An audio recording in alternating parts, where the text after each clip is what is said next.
بسم اللہ الرحمن الرحیم۔ الصلاۃ والسلام علیک یا رسول اللہ وعلی آلک و اصحابک یا حبیب اللہ۔ ناظرین و سامعین، السلام علیکم ورحمۃ اللہ وبرکاتہ۔ ایک مرتبہ پھر پیش خدمت ہے سوال و جواب کی نشست بعنوان ہم اور آپ علامہ اکاڑوی کے ساتھ، جس میں آپ اپنے شرعی مسائل کے بارے میں رہنمائی حاصل کر سکیں گے حضرت علامہ مولانا ڈاکٹر کوکب نورانی اکاڑوی صاحب دامت برکاتہم العالیہ سے۔ آپ ایک عرصہ دراز سے دنیا بھر میں مسلک حق کے حقیقی ترجمان کی حیثیت سے خدمات سر انجام دے رہے ہیں۔ آئیے ہم مل کر انہیں خوش آمدید کہتے ہیں۔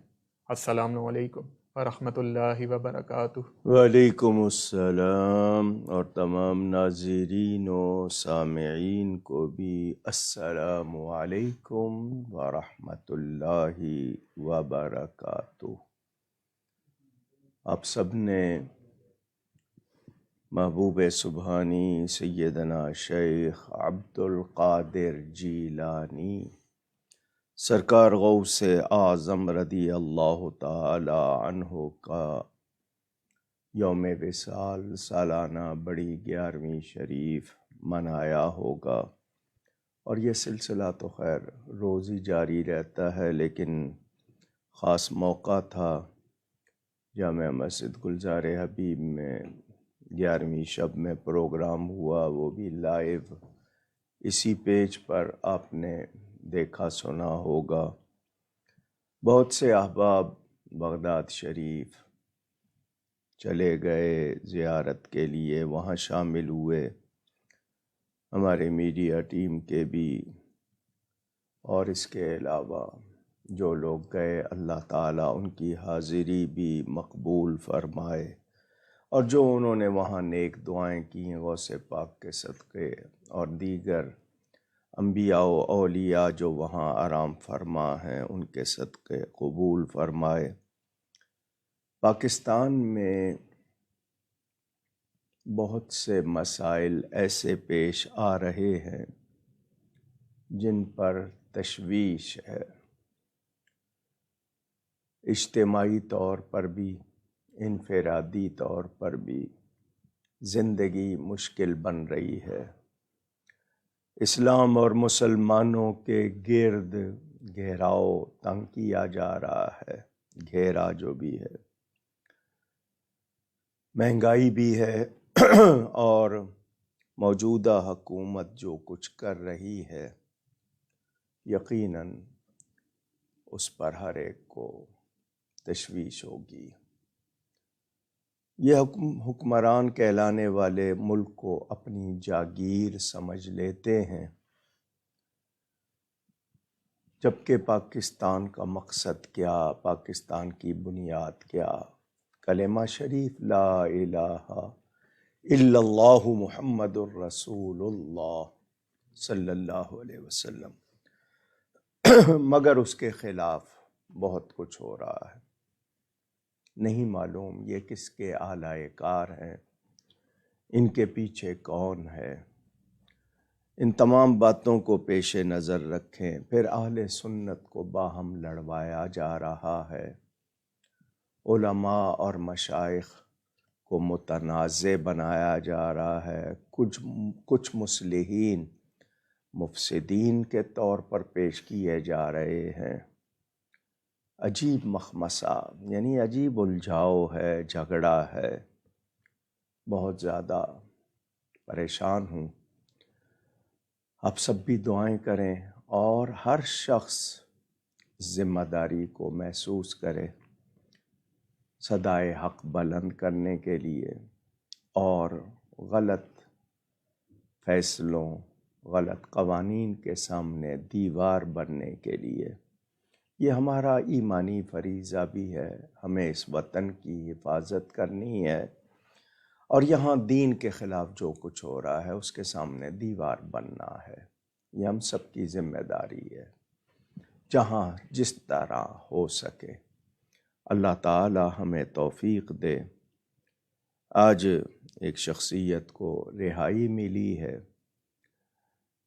ان کی رہائی بلا شبہ اچھی بات ہے، لیکن وہ جو مقصد، جو مشن ہے، اس میں ہم نے پیچھے نہیں ہٹنا۔ ہمارا مقصد عقیدہ ختم نبوت کا تحفظ، ناموس رسالت صلی اللہ علیہ وآلہ وسلم پر پہرا اور دین کے احکام کے لیے جد و جہد، یہ ہمارا مشن ہے۔ ہم سب نے اس میں کام کرنا ہے، اور جو لوگ صحابہ، اہل بیت، اولاد رسول، اولیاء کے خلاف کسی طرح بھی اپنی مذموم کارروائیاں جاری رکھے ہوئے ہیں، ان کے خلاف بھی ہم نے متحد ہو کر، منظم ہو کر صحیح پیرائے میں کام کرنا ہے۔ اللہ تعالی ہمیں توفیق عطا فرمائے۔ آمین۔ آپ لوگ اپنے سوالات کامنٹ سیکشن کے ذریعے بھیج سکتے ہیں۔ اگر آپ کی آئی ڈی اپنے اصل نام کے ساتھ نہیں تو آپ سوال کے ابتدا میں اپنا نام اور اپنے شہر کا نام لکھ کر بھیج دیجیے، انشاءاللہ سوال شامل کر لیا جائے گا۔ اسی دوران کہ آپ کے سوالات آنا شروع ہوں، واٹس ایپ اور پیج ان باکس کے ذریعے جو ہفتہ بھر میں سوالات موصول ہوئے ان سے آغاز کریں گے۔ اسلام آباد سے رشید صاحب کا سوال: حضرت شیخ عبد القادر جیلانی رضی اللہ تعالی عنہ کو تمام ولیوں کا سردار کہا جاتا ہے، کیا حضرت اپنے شیخ طریقت اور جو ان سے پہلے اکابرین گزرے ہیں جیسے کہ حضرت داتا گنج بخش علی حجویری رضی اللہ تعالی عنہ، تو کیا وہ ان کے بھی سردار ہیں؟ بسم اللہ والحمد للہ والصلاة والسلام علی رسول اللہ۔ سوال کرنے والے نے جو سوال کیا ہے ان کو سمجھنا چاہیے کہ جس کسی کو فضیلت مرتبت دی جاتی ہے تو دینے والے، حالانکہ متکلم بدلیل عقلی اس کے لیے کیا حکم ہے یہ بھی پڑھایا جاتا ہے۔ نبی کریم صلی اللہ علیہ وسلم نے اپنے شہزادوں کے لیے فرمایا یہ جنت کے نوجوانوں کے سردار ہیں، تو نبی کریم صلی اللہ علیہ وسلم تو جنت کے مالک ہیں، تو کیا آپ وہاں کیا سوچیں گے؟ باقی یہ ہوتا ہے جب ہم اس طرح کی بات کرتے ہیں تو بزرگوں کی طرف سے شفقت ہوتی ہے، اور جو اصاغر چھوٹے ہوتے ہیں ان کی طرف سے تعظیم ہوتی ہے۔ تو سیدنا غوث اعظم کو سید الاولیاء کہنا، اولیاء کا سردار، تو اس سے مراد یہ ہے کہ وہ سرداری جو ملی ان کو وہ ان بزرگوں کی اور سب کی شفقت اس میں شامل ہوئی۔ جیسے پوتے کو دادا اٹھا لے تو پوتے کا درجہ بڑا نہیں ہوتا، درجہ دادے کا ہی بڑا ہوتا ہے، مگر اس نے اٹھایا تو وہ اس پر شفقت اور مہربانی ہوتی ہے۔ اور اساتذہ اپنے طلباء کو القاب بھی دیتے ہیں، اسناد بھی دیتے ہیں، تو یہ اللہ تعالیٰ کی عطا ہے۔ نبی کریم صلی اللہ علیہ وسلم کا خود فرمان کہ جس طرح میری شان نبیوں میں بلند، غوث پاک کے لیے ان کے والد کو حضور نے فرمایا کہ ان کی شان ولیوں میں بلند ہوگی، تو لفظ ولی بالعموم جن پر بولا جاتا ہے ان میں ان کی شان نمایاں ہے۔ اب واضح طور پر، اب مثال کے طور پر میرے ناظرین و سامعین میں سے کتنے لوگ ہیں جن کو غوث پاک کے استاد یا شیخ کا نام معلوم ہے؟ اکثر کو معلوم نہیں ہے۔ تو یہ نمایاں ہونا، بلند ہونا، یہ عطا ہے، اور جب اللہ کی عطا ہو تو پھر اس طرح گمان نہیں کیا جاتا کہ وہ بڑے چھوٹے ہو گئے، نہیں، ان میں یہ نمایاں ہو گئے، یہ مراد ہے۔ ان کا اگلا سوال کہ اولیاء اللہ کے پیدائش کے دن اس زور و شور سے کیوں نہیں منائے جاتے جس طرح ان کے وصال کے دن منائے جاتے ہیں؟ جی، پیدائش کا دن بھی منایا جاتا ہے، کوئی شبہ نہیں ہے۔ غوث پاک کا یکم رمضان المبارک کو ہم ذکر کرتے ہیں ان کی ولادت کا، مگر یہ جو وصال کا دن ہوتا ہے جس کو عرس کہتے ہیں، تو اس کا اہتمام شروع سے نظر آ رہا ہے اولیاء کرام کا، لیکن ولادت کا دن بھی منایا جاتا ہے۔ اب رہی یہ بات کہ اتنا اہتمام نہیں ہوتا، تو اس کی وجہ یہ کہ وہ آمد کا دن ہے، تو شان تو بعد میں ظاہر ہوئی ہے، درجے مرتبے تو انہوں نے آ کر پائے ہیں۔ تو جس وقت ان کا وصال ہوا، اس وقت وہ جس مرتبے پر تھے، جس شان پر تھے، آپ نے اس کو سوچا نہیں، اس کو غور نہیں کیا کہ وہ جب گئے تو کس شان والے ہو کر گئے۔ تو اس کے حوالے سے، چونکہ ان کا پیدائش پر تو تعارف نہیں تھا، نہ صرف گھر والوں کو یا چند لوگوں کو، اب سیدنا غوث پاک جوان ہو رہے ہیں، اس کے بعد جا کے ان کا تعارف شروع ہوا ہے نا۔ تو یہ اللہ والوں کے دن، اور ان دنوں میں ان کے اس وقت میں خاص عنایات ہوتی ہیں اللہ کی طرف سے۔ آپ کے یہاں شادی ہوتی ہے، تحفے بٹتے ہیں نا، لوگوں کو آپ کھلاتے پلاتے ہیں، تو یہ عرس کہلاتا ہے۔ تو اس موقع پر خاص برکات ظاہر ہوتی ہیں۔ باقی ولادت کا دن بھی منایا جاتا ہے، لیکن اس کا اہتمام جو کیا جاتا ہے، اس کا ایک پہلو میں نے آپ کو بتایا۔ ان کا اگلا سوال کہ اگر مزاج میں بہت زیادہ بے صبری کی کیفیات ہوں تو صبر کس طرح اختیار کیا جائے؟ آپ کے معمولات کیا ہیں؟ آپ اپنا وقت کس طرح گزارتے ہیں؟ ایسے لوگوں میں جا کر گزاریں جن کے پاس بیٹھنے سے آپ کو نفس پر قابو کا سبق ملے، ماحول ملے، یعنی جہاں آپ کو احساس ہو کہ آپ کے اندر جو اٹھنے والی خواہشات، جذبات، سوچیں، وہ آپ ان کو خود قابو کریں، تو اس صحبت کے اثر سے آپ میں یہ چیز آ سکتی ہے۔ مثلاً کہیں جا رہے ہیں، آپ کی پوری پذیرائی نہیں ہو رہی، آپ کو کوئی لک آفٹر نہیں کر رہا، خیال نہیں کر رہا، وہاں آپ اپنے نفس کو مارتے ہیں، تو آپ کے اندر یہ تحمل آتا ہے۔ تو کوشش کریں، ایسے کام کریں، مسجد میں جائیں، لوگوں کی جوتیاں سیدھی کریں، جھاڑو لگائیں، مسجد میں صفائی کریں، ایسے کام کریں جن سے نفس مرے۔ تو جب یہ نفس مرتا ہے تو مزاج میں تحمل آتا ہے۔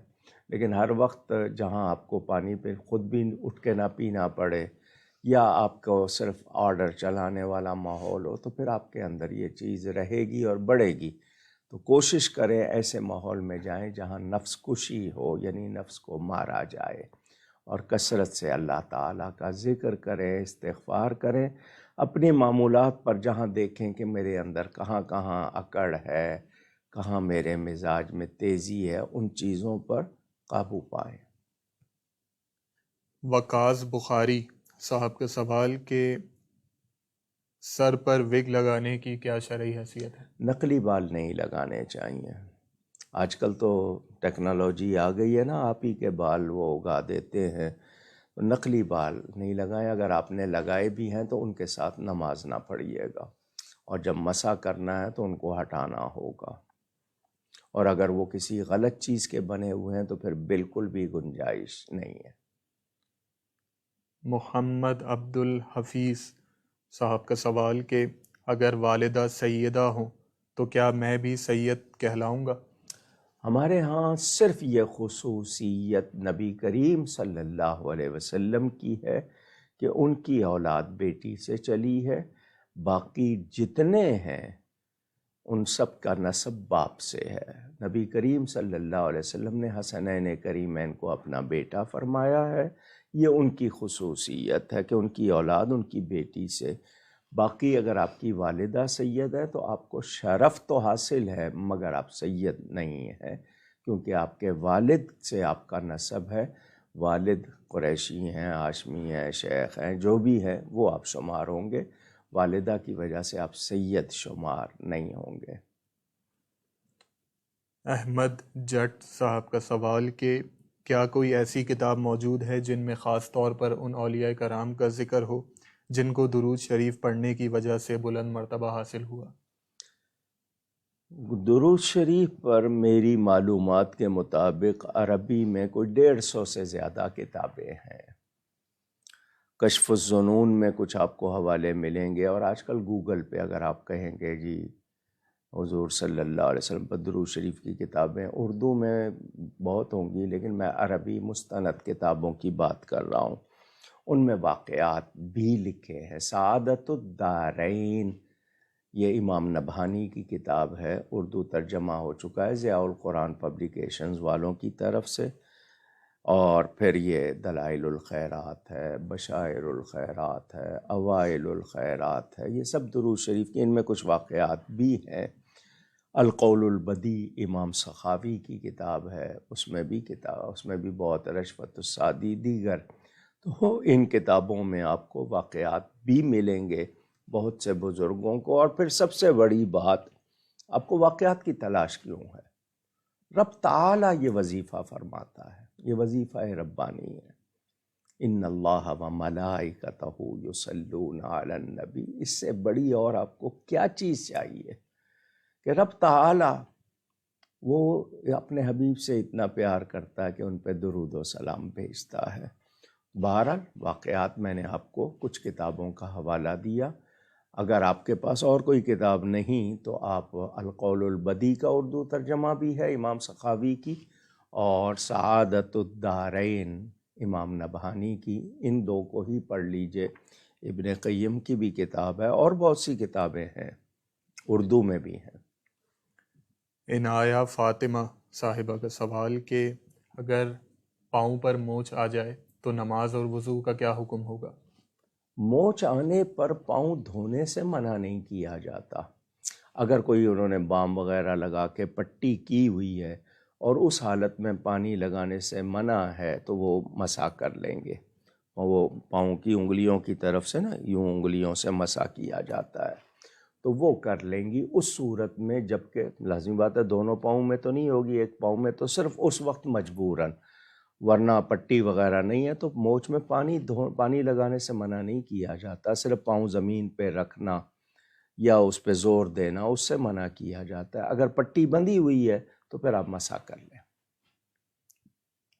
اگلا سوال مسز کاشف صاحبہ کا کہ شریعت میں جوائنٹ فیملی سسٹم کے بارے میں کیا احکامات ہیں، اور اگر بیوی الگ کچن کا مطالبہ کرے تو کیا شوہر پر لازم ہے کہ وہ اسے لے کر دے؟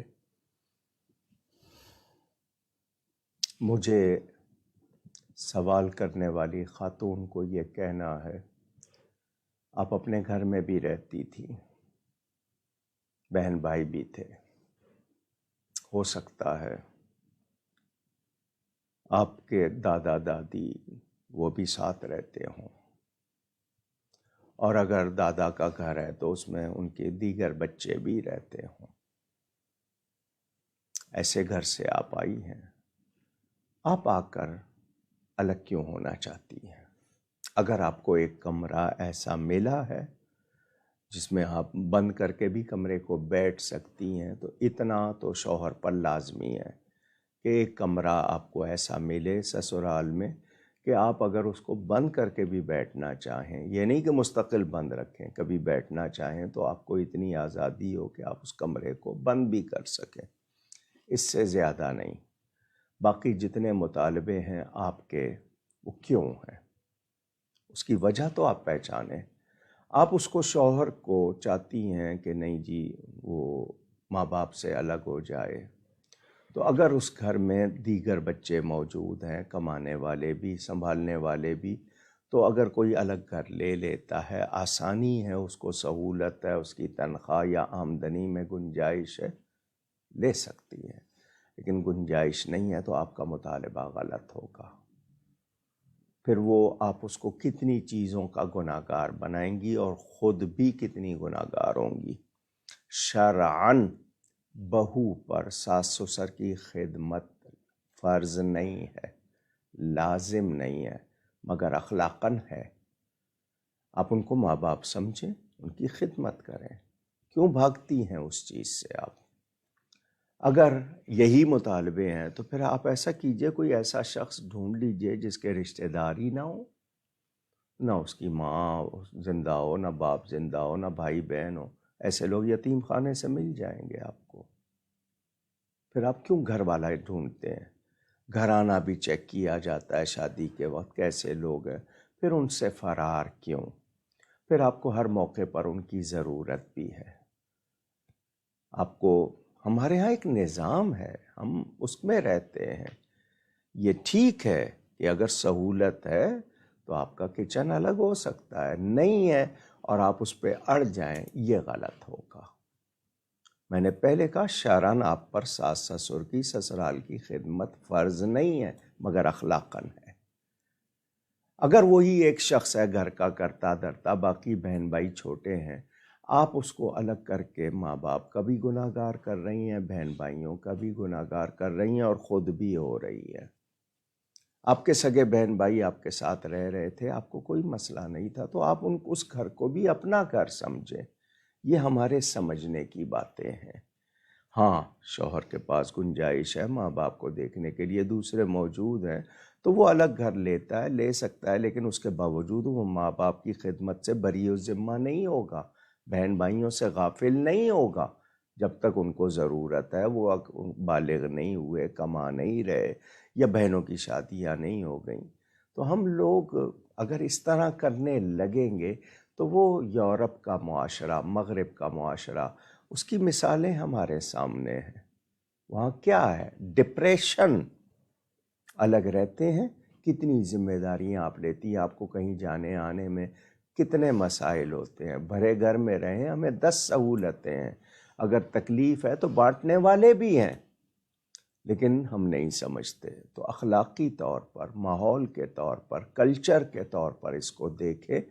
اب ساس سسر کی خدمت اگر واجب نہیں ہے لیکن آپ کے لیے سعادت تو ہے. کیا شریعت میں اس کی مثالیں نہیں ہیں؟ کیا اولیاء علماء دیگر کتابوں میں یہ ذکر نہیں ہے؟ ملتے ہیں. بہنوں بھائیوں کے ساتھ سلوک کے ذکر نہیں ملتے؟ ہمیں تو پڑوسیوں کے لیے اس حد تک حکم ملتے ہیں. صحابہ کہتے ہیں ہمیں ڈر لگ رہا تھا کہیں ان کو وراثت میں بھی شامل نہ کر دیا جائے. تو یہ کچھ باتیں ہوتی ہیں، ایڈجسٹ کرنی ہوتی ہیں. اگر وہاں پر صرف آپ اصول کی باتیں کریں تو پھر اصول لڑکے والوں کی طرف سے بھی آ سکتے ہیں.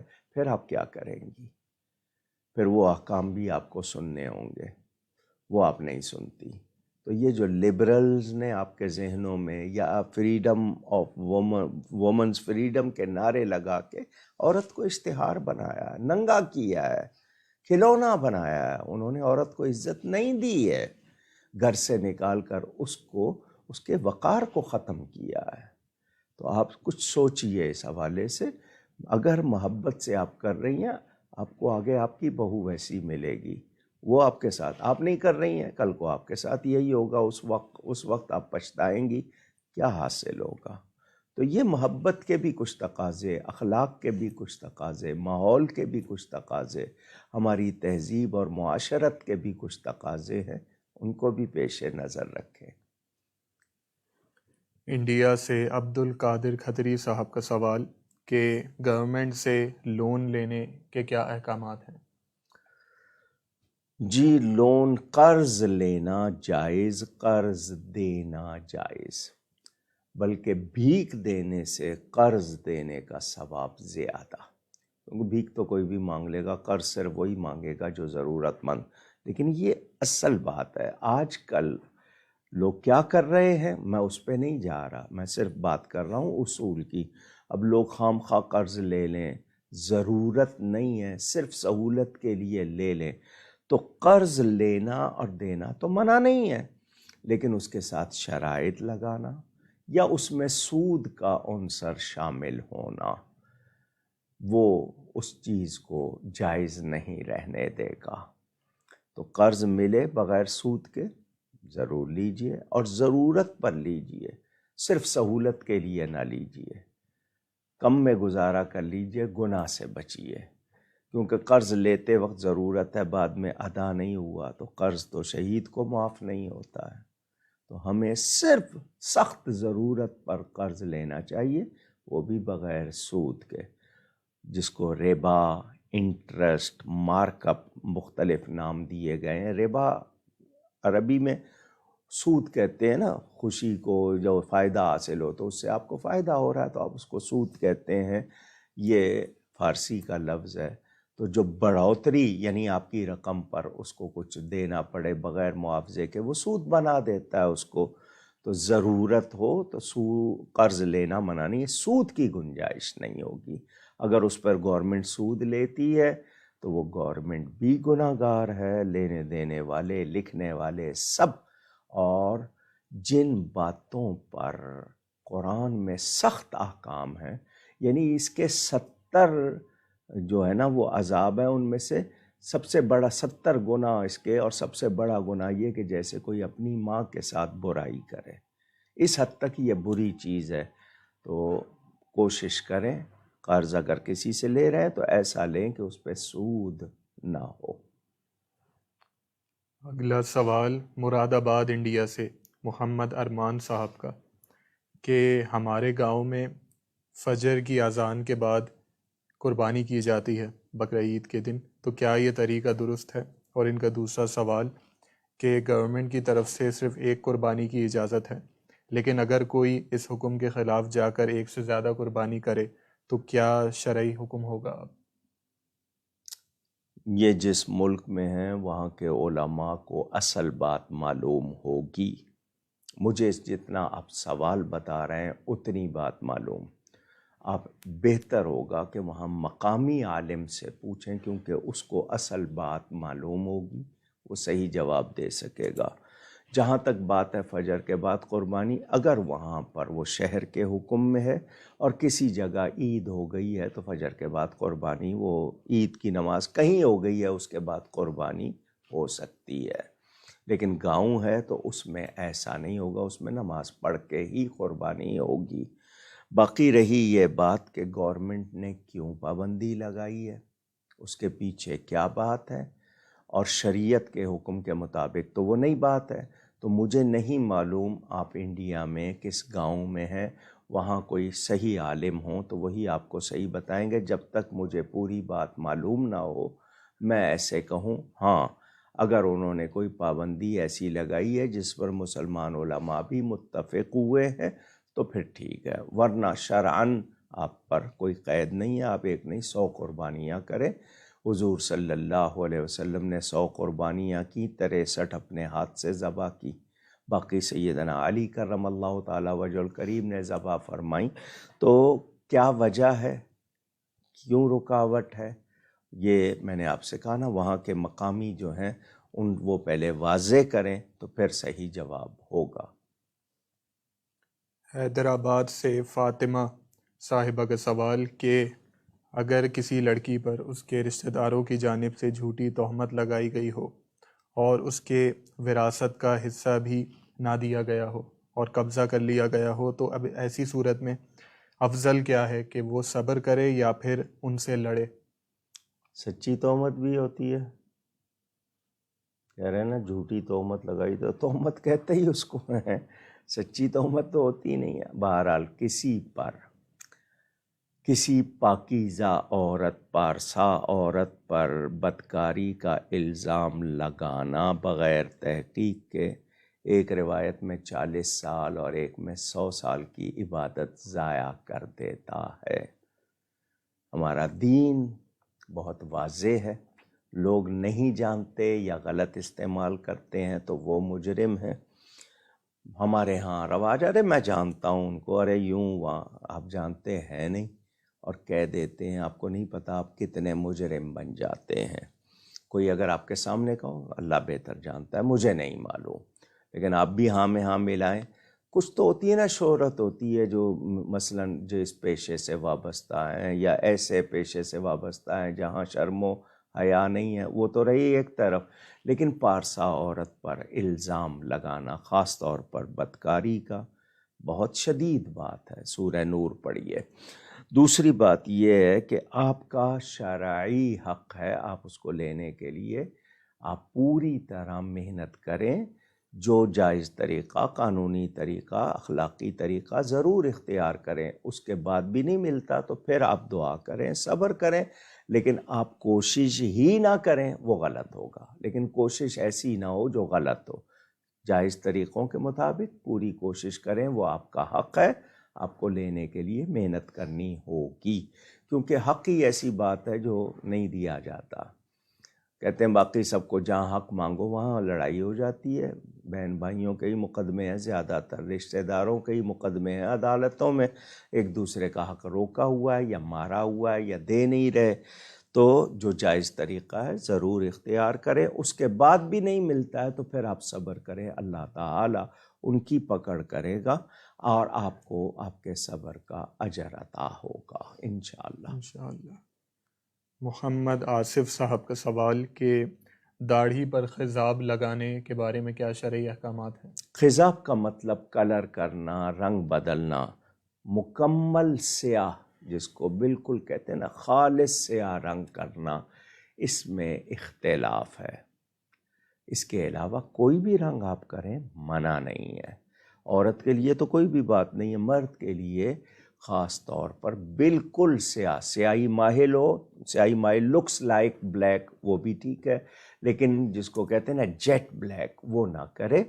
اس میں مجاہد کے لیے وہ بھی بالاتفاق جائز ہے، باقی کے لیے مکروہ تحریمی، تو آپ اس میں کچھ مکس کر لیں، پیور بلیک نہ کریں۔ اس کے علاوہ آپ کر سکتے ہیں، اگر مہندی لگائیں، آپ کوئی اور براؤن کلر کرتے ہیں، کوئی اور رنگ کرتے ہیں، بالکل خالص سیاہ نہ کریں، اس میں اختلاف ہے۔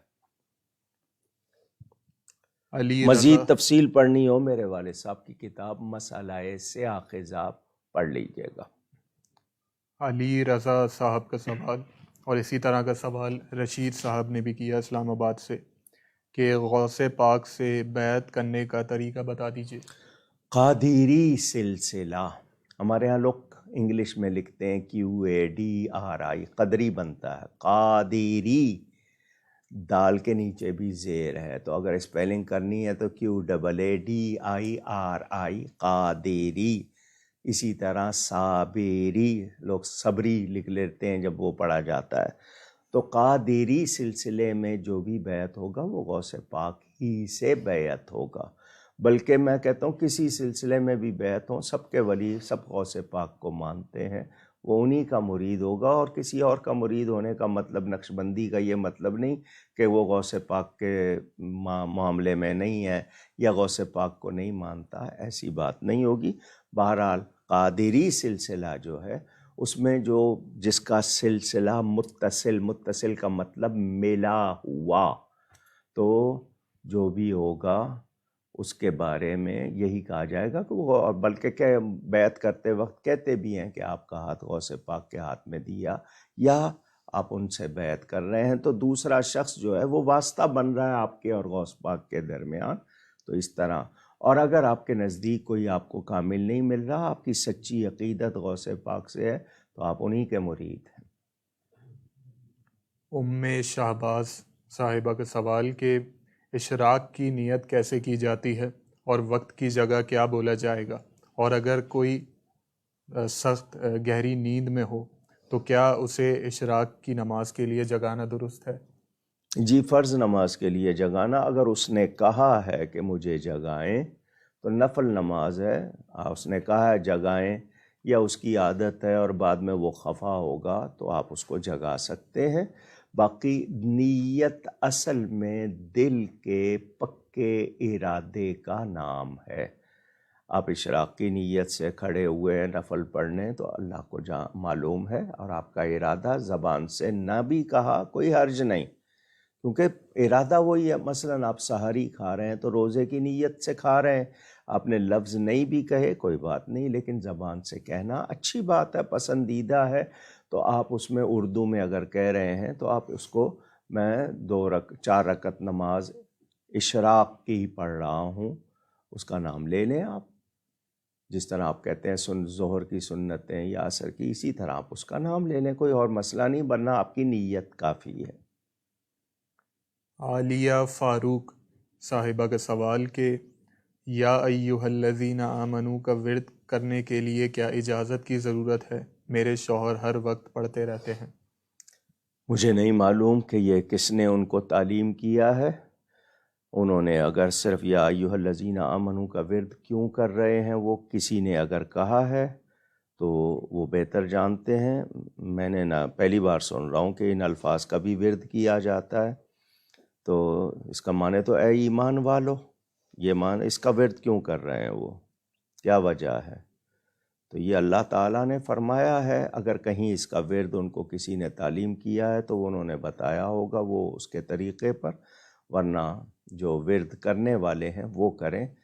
میرے نزدیک مجھے علم میں نہیں ہے کہ ان الفاظ کے ورد کا کیا مطلب، اس کو کیوں بتایا گیا ہے، میں نہیں جانتا. گوا انڈیا سے محمد فرقان صاحب کا سوال کہ پارلر میں مرد کا کام کرنا کیسا ہے جس میں خواتین اور مرد حضرات دونوں آتے ہوں؟ ان کے سیکشن الگ ہوں، یعنی کوئی مرد عورت کے لیے یا عورت مرد کے لیے کام نہ کر رہا ہو. الگ الگ سیکشن ہے کہ جی ایک حصے میں عورتوں کا ہے اور درمیان میں پردہ ہے، دوسری طرف مردوں کا ہے. مردوں کے لیے مرد کام کر رہے ہیں، عورتوں کے لیے عورت، پھر کوئی حرج نہیں. اور وہ کام بھی وہ کریں جو جائز ہیں. مثلاً ہمارے یہاں بہمیں، پلکیں، تھریڈنگ غلط، یہ جو کچھ ہوتا ہے جس کا شرعاً منع کیا گیا ہے، یا جو خواتین بہت زیادہ کچھ ایسے چیزیں استعمال کرتی ہیں جو شرعاً درست نہیں ہیں، تو وہ کام کرنا بھی درست نہیں ہوگا. اب اسی طرح پارلر کی بات کر رہے ہیں، آپ باربر کی بات کریں، شیو کرنے کا کیا کہیں گے؟ داڑھی تو رکھنے کا حکم ہے، تو وہ داڑھی مونڈ رہا ہے تو وہ اچھا کام تو نہیں کر رہا ہے. بال تراشنا جو صحیح طریقے ہیں، لیکن بالوں کو غلط طریقے سے تراشنا یا غلط فیشن بنانا وہ بھی درست نہیں ہوگا. تو ایسا پارلر جو مردوں کا حصہ الگ، عورتوں کا الگ، اور وہ مکس نہیں ہو رہے ہیں، پھر کوئی حرج نہیں. لیکن کام جو ہو وہ صحیح ہو، یعنی اس پارلر میں غلط کام نہ ہوتے ہوں. اور پارلر میں جانے والی خواتین کے لیے خاص طور پر میرا ایک پیغام، آپ کے ہاں ڈریسنگ روم ہوتے ہیں بہت سی شاپس میں، اسٹورز میں جاتی ہیں، وہاں آپ کپڑے ٹیسٹ کرنا چاہتی ہیں، کچھ چیز لیتی ہیں پہنتی ہیں. ناخن سے بھی باریک کیمرے لگے ہوئے ہیں، اور پارلر میں بہت زیادہ آپ کی تصویریں بن رہی ہوتی ہیں، آپ کو پتہ نہیں ہے، اور وہ پھر غیر مسلموں کو جاتی ہیں، وہ استعمال کرتے ہیں. بہت احتیاط کیا کریں. محمد آفاق صاحب کا سوال کہ اگر کوئی شخص غوث پاک کی نسبت سے اپنے گھر میں چراغاں کرے 11ویں کا، تو کیا یہ طریقہ کار درست ہوگا؟ دیکھیں، چراغاں کرنے کا مطلب بھی نمایاں کرنا ہوتا ہے. آپ کتاب میں وہ ہائی لائٹ کہتے ہیں اس کو، پین جو ہوتا ہے ہائی لائٹر جی. ہائی لائٹر کہتے ہیں. چلیں جی، وہ آپ کیوں یوز کرتے ہیں کہ آپ اتنا حصہ نمایاں کرتے ہیں. تو یہ بھی نمایاں کرنے کے لیے کہ یہ رات خاص رات ہے، نمایاں کرنے کے لیے. لیکن اس چراغاں کرنے کو میں منع نہیں کر رہا، لیکن اس سے بہتر کام کر لیں. جہاں ضروری ہے چراغاں کیا ہے آپ نے، منع نہیں ہے، لیکن اس سے بہتر کام جس سے اور زیادہ فائدہ ہو وہ کر لیں. آپ غریبوں کو کھانا کھلائیں، آپ طلباء ان کے تعلیمی اخراجات دیں، آپ بیماروں کے لیے دواؤں کا انتظام کریں. بلکہ ہر دوا کی دکان پر ایک ایسی بھی بنائی جائے چیز کہ جی اس میں لوگ پیسے ڈال دیں کہ جو دوا کے پیسے نہیں دے سکتے ہیں وہ اس پیسے کو استعمال کر کے دوا لے لیں. آپ کھانا کھلائیں، آپ کسی کو کپڑے دیں، آپ ان کی بات پھیلائیں غوث پاک کی. آپ چراغاں کرتے ہیں، آپ کھانا کھلاتے ہیں، لنگر بناتے ہیں، بہت اچھی بات ہے. لیکن زیادہ ثواب والا کام کر لیں. جہاں پانی نہیں ہے وہاں پانی پہنچے، جہاں اور ضرورت ہے، تو اس طرح ہمیں زیادہ فائدہ ہوگا. عدنان بیگ صاحب کا سوال کہ کیا یہ حدیث شریف درست ہے کہ رسول اللہ صلی اللہ علیہ وسلم نے فرمایا جو چیز قرآن میں نہ ہو اور وہ ثواب سمجھ کر کی جائے تو وہ مردود ہے؟ میرے علم میں ان الفاظ کے ساتھ حدیث شریف نہیں ہے. جو الفاظ آپ نے سنائے ہیں ان الفاظ کے ساتھ میرے علم میں کوئی حدیث نہیں ہے. وہ فی امرنا ما لیس منہ فہو رد، وہ والی حدیث میرے ذہن میں ہے، لیکن ان الفاظ کے ساتھ کوئی حدیث میرے ذہن میں نہیں ہے. قرآن کریم میں بہت کچھ نہیں ہے. نبی کا دامن چھوڑ دیں تو ہم قرآن کو بھی، مجھے قرآن والی نماز کوئی پڑھ کے دکھا دیں. 2.5 دیتے ہیں آپ 100 روپے پہ زکوٰۃ، یہ 2.5 مجھے قرآن میں دکھا دیں، مغرب کی 3 رکعتیں دکھا دیں۔ نبی کا دامن نہیں چھوڑ سکتے۔ قرآن کا وہ ہمیں کتنی باتیں نبی کی بارگاہ سے ملی ہیں، ان کا دامن چھوڑیں تو بات ہی ختم ہو جائے گی۔ ہم جو نماز پڑھتے ہیں، میں نے کہا نا کوئی قرآن والی نماز مجھے پڑھ کے دکھا دیں۔ رکوع سجدے کے الفاظ قیام کے الفاظ ہیں، باقی جس ترتیب سے یہ رکعتیں ہیں 50 مجھے قرآن میں دکھا دیجئے۔ صبح سے لے کے رات تک کی 50 رکعتیں بنتی ہیں 5 نمازوں کی، دکھائیے۔ تو نبی کریم صلی اللہ علیہ وسلم کے ارشادات موجود ہیں، پھر اس پر حضور کے ارشادات علیکم بسنتی و سنت الخلفاء الراشدین، تو حضور کے خلفائے راشدین نے بھی جو کہا حدیث شریف کے مطابق وہ بھی لازم، اور رسول بھیجے ہی اس لیے جاتے ہیں کہ اللہ کے حکم سے ان کی اطاعت کی جائے۔ وما ارسلنا من رسول الا لیطاع باذن اللہ موجود ہے۔ تو جو الفاظ آپ نے کہے میرے علم میں نہیں ہے، اگر کوئی حدیث ہے مجھے ضرور بتائی جائے۔ محمد رضوان صاحب کا سوال کہ آج کل ایک بل لانے کا چرچا سننے میں آیا جس میں مرد و عورت اپنا جینڈر چینج کروانے کی درخواست ڈال سکتے ہیں نادرہ میں، اس حوالے سے رہنمائی فرما دیجیے۔ جی، میں نے ابتدا میں آپ کے سامنے بغیر ذکر کیے کچھ گفتگو کی کہ اس ملک میں جو اسلام کے نام پر حاصل کیا گیا، اس میں بہت کچھ ایسا ہو رہا ہے جو باعث تشویش ہے۔ یہاں اسلام کے خلاف قوانین بنائے جا رہے ہیں، یا اسلام کو پس پشت ڈال کے دلیری کے ساتھ وہ باتیں کی جا رہی ہیں جن پر حیرانی ہے۔ وزیر اعظم ریاست مدینہ کا نام لے کے جس طرح اس کی توہین کر رہے ہیں وہ بھی ہمارے سامنے ہے۔ تو ایسے بل، میں نے آپ کو کہا نا میری آپ کی ذمہ داری ہے کہ ہم خلاف اسلام قوانین کے سامنے دیوار بنے، صدائے حق بلند کرے۔ میں نے شروع میں آپ کو کہا یہ ساری باتیں کہی ہیں، اور یہ ہماری خاموشی جو ہے یہ ہمارے لیے باعث عذاب بن سکتی ہے۔ تو ہمیں جاگنا ہے اور اپنے ایمان کی حفاظت کے لیے اپنا کردار ادا کرنا ہے۔ لاہور سے حماد صاحب کا سوال، کوئی کہتا ہے کہ میرے مرشد صحیح العقیدہ ہیں، شریعت پر عمل پیرا بھی ہیں، لیکن قریبی رشتہ دار بھی جب ان سے مرید ہوئے تو ان کے کام تو سارے بن گئے، لیکن جب سے میں مرید ہوا تو کوئی کام نہ ہوا۔ لمبا سفر کر کے اگر ان سے ملنے جاؤں تو ملاقات بھی نہیں ہوتی، نہ ہی میری شادی ہوئی، نہ کاروبار ٹھیک چل رہا ہے، تو پھر بیعت کرنے کا فائدہ کیا؟ کیا بیعت شادی کے لیے کی تھی؟ کاروبار کے لیے کی تھی؟ بیعت کے معنی ہے بک جانا، مرید ہونے کے معنی ارادت سے ہے نا، چاہنے والا مرید کہلاتا ہے۔ تو میں نے اپنا ارادہ ختم کیا، پیر کا ارادہ اختیار کیا، اللہ کی رضا کے لیے اپنی رضا کو بیچ دیا۔ یہ جو مرید ہونا آج کل رسم ہو گیا اور کاروبار ہو گیا۔ مرید کس لیے ہوتے ہیں؟ ہم شیطان سے بچ کر سیدھی راہ پر چلنے کے لیے، کیونکہ مرشد کہتے ہیں راہ دکھانے والے کو۔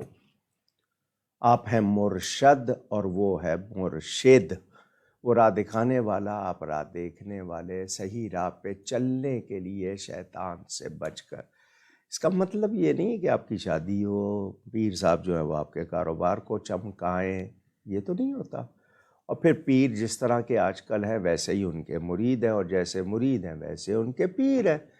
جن پیروں کو ہم مانتے ہیں، جو سچے پیر ہیں، ان کے مرید وہ تو اپنے رنگ میں رنگتے تھے، وہ ایسا رنگتے تھے کہ وہ بندے پر زنگ اترتا تھا اور رنگ چڑھتا تھا، کیونکہ دلوں پر گناہوں کی وجہ سے، غفلت کی وجہ سے زنگ آ جاتا ہے۔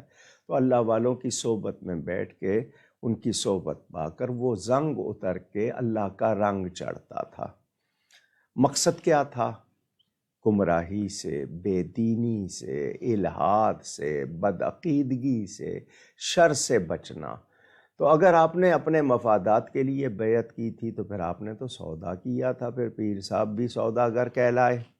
ہاں، آپ کو سچی محبت ہو، آپ ان کے وظائف پر پابند ہوں اور وہ واقعی صحیح العقیدہ متقی ہے تو یہ فائدے بھی ہوں گے، مگر بیعت ان چیزوں کے لیے نہیں کی جاتی۔ بیعت کی جاتی ہے جنت میں جانے کے لیے، کہ ہم دوزخی راستوں سے، دوزخی کردار سے بچے، جنتی کردار اپنائیں، جنتی لوگوں کے جو فضائل اور اوصاف بیان ہوئے ہیں وہ اپنائیں۔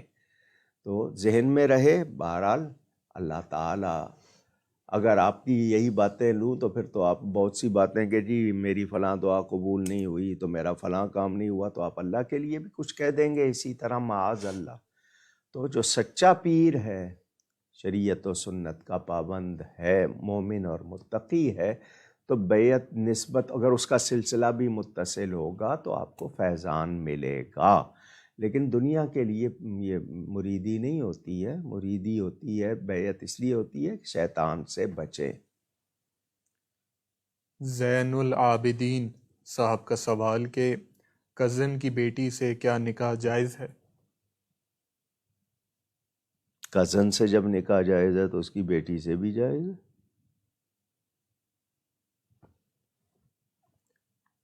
محمد راشد صاحب کے سوالات: لفظ غوث کا کیا مطلب ہے؟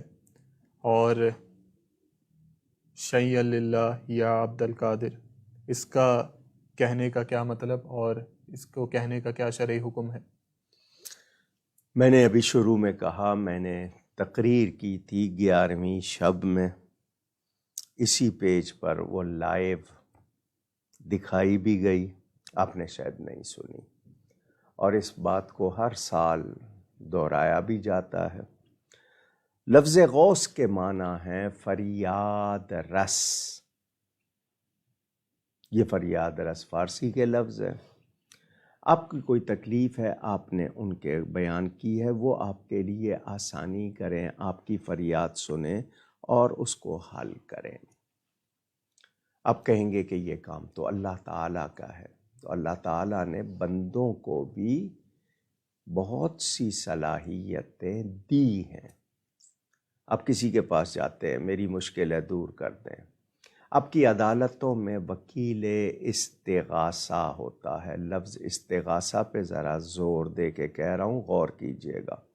استغاثہ کا مطلب فریاد، اپیل، تو جس کی بارگاہ میں پیش کی جائے اس کو کیا کہتے ہیں؟ یہ ذرا مجھے آپ سے پوچھنا ہے، بتائیے۔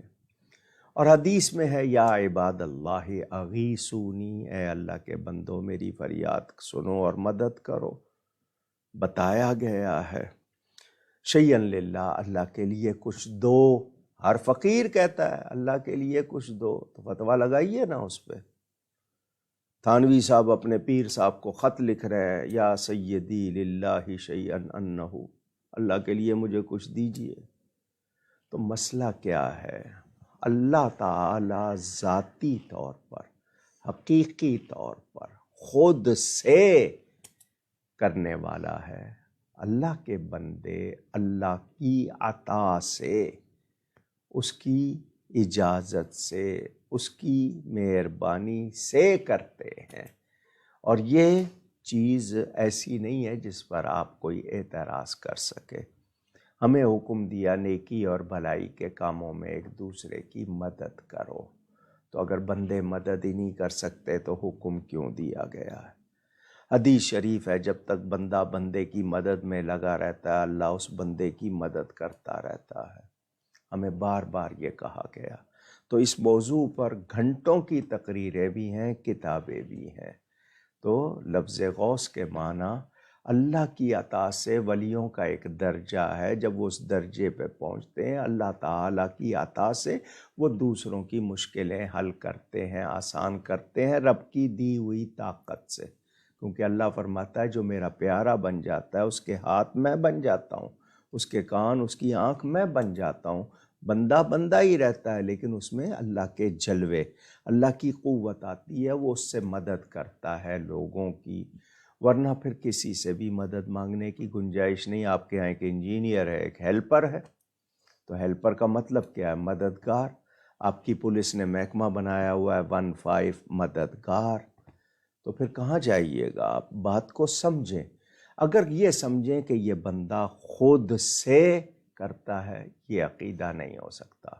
اللہ کی عطا سے، اور وہ واقعی اس کا اہل ہے، تو پھر کوئی خطرہ نہیں، کوئی شبہ نہیں، کوئی حرج نہیں۔ تو یہ آپ کے ذہن میں اگر نہیں ہے تو میں نے مختصراً بتایا، ورنہ اس موضوع پر میری کتابیں بھی ہیں، علماء اہل سنت کی کتابیں بھی ہیں، تقریریں بھی ہیں، پڑھ لیجئے گا، آپ کو تسلی ہو جائے گی۔ محمد شفاعت اللہ صاحب کا سوال کہ مسلمانوں میں جو اختلافات ہیں کیا وہ ختم نہیں ہو سکتے؟ جی ہو سکتے ہیں، کرنا چاہیں تو بالکل ہو سکتے ہیں، مگر جہاں ضد آ جائے، جہاں انا آ جائے، جس کو ایگو کہتے ہیں، پھر وہ آپ حق نہیں سنتے۔ اب مثال کے طور پر ایک شخص اعتراض کر رہا ہے، دوسرا اس کو جواب دے رہا ہے، وہ جواب کو سننا ہی نہیں چاہتا، سمجھنا ہی نہیں چاہتا، تو پھر حل کیسے ہوگا؟ اور اس کا روزگار اسی وجہ سے ہے کہ وہ یہ اعتراض کر رہا ہے، تو اس کو وہ دیے جا رہے ہیں پیسے، فنڈڈ ہے، پلانٹڈ ہے، وہ کری اسی لیے رہا ہے کہ اس کو پیسے مل رہے ہیں، تو وہ کیسے مانے گا؟ تو یہ یہودیوں نے مسلمانوں کو لڑوانے کے لیے، یہود و نصارہ نے لگایا، مسلمان کہلانے والے جو کمزور تھے دنیا کی خاطر لگ گئے اس میں، لیکن اہل حق شروع سے رہے، آخر تک رہیں گے، اور وہ حق کی بات کرتے رہیں گے۔ ہمارا مقصد ہی احقاق حق، یعنی حق کو حق ثابت کرنا، اور ابطال باطل، باطل کو باطل ثابت کرنا۔ تو لیکن ہر کوئی دعویٰ کرتا ہے میں حق پہ ہوں، تو بھی حق پہ ہو تو پھر ثبوت دو، دلیل سے بات ہوگی نا۔ یہ کہنا کہ حق پہ ہوں یہ تو دعویٰ ہے، تو دلیل دینی ہوگی۔ اہل سنت و جماعت کا نبی کریم صلی اللہ علیہ وسلم سے لے کر اب تک ایک تواتر ہے، ایک تسلسل ہے۔ تو جو لوگ نئے عقیدے لائے، جنہوں نے نئے خیالات کو بیچ میں مکس کیا، لڑوایا امت کو، اس کا حال بھی سامنے ہے۔ تو اختلافات حل ہو سکتے ہیں، اور خاص طور پر عوام کے لیے۔ آپ کیوں ہر بات ہر ایک سے پوچھ لیتے ہیں؟ آپ ہر ایک کی تقریر کیوں سن لیتے ہیں؟ آپ ہر ایک کی کتاب کیوں پڑھ لیتے ہیں؟ آپ کے پاس قرآن و حدیث صحیح ترجمے کے ساتھ صحیح باتیں ہیں، مگر آپ کہتے ہیں نہیں جی سب کو سننا چاہیے۔ تو اصل مسئلہ تو آپ ہیں، آپ کو پتہ نہیں ہے حقائق کا، آپ خود قرآن کا ترجمہ نہیں کر سکتے، صرفی ناوی ترکیب نہیں کر سکتے، آپ عربی کی کتابیں پڑھ نہیں سکتے، آپ مسئلہ نہیں نکال سکتے، آپ حقائق کے لیے خود تحقیق نہیں کر سکتے، مگر نہیں جی سب کو سننا چاہیے۔ آپ کو کیا پتہ کون کیا کہہ رہا ہے، کس طرح کہہ رہا ہے، آپ کو کس طرح گھیر رہا ہے۔ اور شکاری جو ہوتا ہے نا، وہ ہمیشہ پرندے کی بولی بولتا ہے، اپنی بولی نہیں بولتا۔ وہ آپ کی بولی بول کے آپ کو گھیرتے ہیں اور پھر آپ کو بگاڑ دیتے ہیں۔ یہ سارے اولیاء کس طریقے پر تھے؟ اور آپ نماز کی ہر رکعت میں کہتے ہیں اہدنا الصراط المستقیم صراط الذین انعمت علیہم، ان لوگوں کے راستے پہ چلا جو تیرے انعام یافتہ ہیں۔ تو انعام یافتہ کون ہیں؟ صالحین ہیں، شہداء ہیں، صدیقین ہیں، انبیاء ہیں۔ تو صالحین غوث پاک، خواجہ غریب نواز، داتا صاحب، بابا فرید، یہ صالحین ہیں یا نہیں؟ ان کا کیا طریقہ تھا؟ ان کے عقائد واضح ہیں یا نہیں ہیں؟ تو جو لوگ ان سے الگ ہو گئے، جنہوں نے فرق کر لیا، فرقے بنتے چلے گئے۔ نبی پاک نے فرما دیا تھا میری امت میں 73 فرقے ہوں گے، ایک کے سوا سب جہنمی۔ پتہ ہے، ان کی نشانیاں بتا دی، نشانیاں نظر آ رہی ہیں، پھر بھی ان کے پیچھے چل رہے ہیں، تو پھر کیا چاہتے ہیں؟ حل ہوگا؟ سوچئے، اپنے ایمان کی عقائد کی معلومات حاصل کیجئے، ان پہ پکے رہنے کے لیے کسی سچے مرشد کا دامن پکڑیے، اپنے علماء سے وابستہ رہیے۔ لیکن یہ ہر ایک کو سنیں گے تو پھر یہی حال ہوگا۔ اب جن کو قرآن کے بارے میں پتہ نہیں، اب صرف نمبر یاد ہو جائیں آیتوں کے یا سورتوں کے، آپ کہتے ہیں جی بڑا عالم ہے۔ کیا کہاں کا عالم ہے؟ 6 مرتبہ اس کو کہا کہ ذرا صرفی ناوی ترکیب کر، میں تیرے سامنے قرآن رکھتا ہوں۔ عربی کی کتابیں زیر زبریں نہیں، بغیر اس کے صحیح عربی پڑھ، ترجمہ کر، پتہ چلے نئے نئے لوگوں کو۔ اور پھر یہ بڑھایا جاتا ہے، میڈیا بھی، گورنمنٹ بھی چاہتی ہے ایسے لوگ ملیں جو لڑوائیں. وہ لائے نئے لوگوں کو. 1400 سال میں کسی کو مسئلہ نہیں سمجھ آیا، ان کو سمجھ آیا. تراویح کوئی نماز ہی نہیں ہے. تیری حیثیت کیا ہے ایسا کہنے والے؟ تو ہوتا کون ہے؟ سیدنا فاروق اعظم جماعت کے ساتھ پڑھاتے ہیں اور تو کہہ رہا ہے کوئی نماز ہی نہیں ہے. تو جو ایسی باتیں کریں اور آپ کہیں کہ نہیں جی یہ لوگ جو ہیں یہ اسکالرز ہیں، ان کے کالر ہی کالر ہیں، اس کے علاوہ کچھ نہیں ہے، تو ہمیں توجہ دینی ہے. آپ لوگ بھی ان کے پیچھے لگتے ہو، پھر یہ اسی طرح دھڑے بنتے چلے جاتے ہیں. ہم نے سلف صالحین جو پہلے بزرگ ہیں صحیح ان کے طریقے پہ رہنا ہے، اور ہمارے عقائد شروع سے ہی وہ اس میں کوئی تبدیلی نہیں ہے، کوئی نیا عقیدہ نہیں ہے، انہی عقیدوں پر قائم رہنا ہے. اللہ ہمیں ثابت قدم رکھے. آمین. بنارس انڈیا سے محمد رضوان عارف صاحب کا سوال: قرآن خوانی میں قرآن اس طرح پڑھنا کہ ایک صفحہ کوئی پڑھے اور دوسرا طرف کا کوئی اور. کچھ لوگ جلدی مکمل کرنے کی خاطر ایسا کرتے ہیں. یہ طریقے کار کے بارے میں آپ کو بالکل غلط، بالکل غلط کہ دایاں صفحہ ایک شخص پڑھ رہا ہے بایاں ایک پڑھ رہا ہے، بالکل غلط. ہاں اس طرح کر لیں آپ، اس کو کہیں کہ 10 صفحے تم پڑھو 10 صفحے یہ پڑھے، تو وہ جہاں سے پڑھ رہا ہے اس کا 10 صفحے ہو جائیں گے، یہ 10 صفحے، یوں تو ٹھیک ہے. لیکن یہ کہ دائیں طرف والا صفحہ یہ پڑھ رہا ہے بائیں، وہ بالکل غلط ہے. حیدرآباد سے ہرا صاحبہ کا سوال کہ اگر پہلے یہ منت مانی ہو کہ یہ منت پوری ہو جائے تو یہ چیز اللہ کی راہ میں دوں گی، مگر اگر ذہن سے نکل جائے کہ کیا مانی تھی منت اور کس چیز کی مانی تھی، اور یہ بھی یاد نہیں کہ پوری ہوئی تھی یا نہیں، تو اب کیا کیا جائے گا؟ جی اول تو یاد رکھنا چاہیے منت واجب آپ نے مان لی، اپنے اوپر واجب کر لی. یوفون بالنذر ویخافون یوما کان شرہ مستطیرا قرآن میں ہے. تو منت لکھ لیں، نوٹ کر لیں. بھول گئی ہے تو اللہ تعالیٰ سے معافی چاہیں اور اپنی حیثیت کے مطابق اللہ کی راہ میں جو دے سکتے ہیں، اور یا پھر اللہ سے کہیں کہ یا اللہ مجھے یاد دلا دے. لیکن یہ کہ بالکل بھول گئی ہے اور اس بھولنے میں آپ کا اپنا پکا ارادہ نہیں تھا، ویسے بھول گئے، ذہن میں نہیں رہا، تو توبہ کریں سب سے پہلے اور اپنی حیثیت کے مطابق اللہ کی راہ میں کچھ دے دیں. غلام مصطفیٰ صاحب کے سوالات. ان کا پہلا سوال کہ تمہیں ناخدائی ملی غوث اعظم، ناخدائی سے کیا مراد ہے؟ یہ ہمارے ہاں اردو میں فارسی میں لفظ آپ اگر لغت کھولیں تو ناخدا کا مطلب اس میں آپ جس طرح کہہ دیتے ہیں کشتی چلانے والے کو، ملاح کو، سیلر کو، اس کو ناخدا کہہ دیتے ہیں. تو یہ فارسی کا ایک لفظ ہے. تو ناخدائی کا مطلب یہ نہیں ہے کہ وہ خدا کا کسی طرح شریک ہو گیا ہے، بلکہ یوں کہیے کہ اللہ کی عطا سے اس سے وہ کام ظاہر ہو رہے ہیں جو ہمارے لیے نفع بخش ہیں، ہم پر مہربانی ہو رہی ہے، ہمارے کام ہو رہے ہیں. تو یہ اس طرح ہے، لیکن اس میں بھی بہتر ہوگا کہ ایسے لفظ نہ لکھے جائیں. اور متبادل تھسارس جس کو کہتے ہیں، مترادفات ہمارے پاس لفظ موجود ہیں، تو لوگ جو ہیں وہ بدگمانی کا شکار نہ ہوں. اب مجازی خدا شوہر کو کہا جا رہا تھا کہ ایک زمانے تک کہ جی شوہر مجازی خدا ہوتا ہے. کیا مطلب؟ یہ کہ اس کا کہنا ماننا ہوتا ہے، لیکن مجاز کا لفظ بول کے اس کے لیے رعایت نکالی گئی. تو نا خدا کے لفظ سے اور خدایان زر اور بہت سے، مثلا عربی میں رب المال کہتے ہیں، رب کا لفظ ماں باپ کے لیے قرآن میں ہے. تو آپ اس لفظ پر جو جا رہے ہیں تو نا خدا کے لیے جو معنی لغت میں ہے اس کا مطلب خدا نہیں ہے، خدا کا شریک نہیں ہے، خدا کے مثل نہیں ہے، خدا جیسا نہیں ہے، بلکہ یہ ایک لفظ کہا جاتا ہے جس کے ذریعے وہ کام ہو رہے ہیں. تو بہتر ہوگا کہ وہ اس کی جگہ کوئی اور اچھا لفظ لگا لیں. لیکن نا خدا کا مطلب ہرگز وہ نہیں ہے کہ آپ کو شبہ ہو، وہ میں نے واضح کر دیا.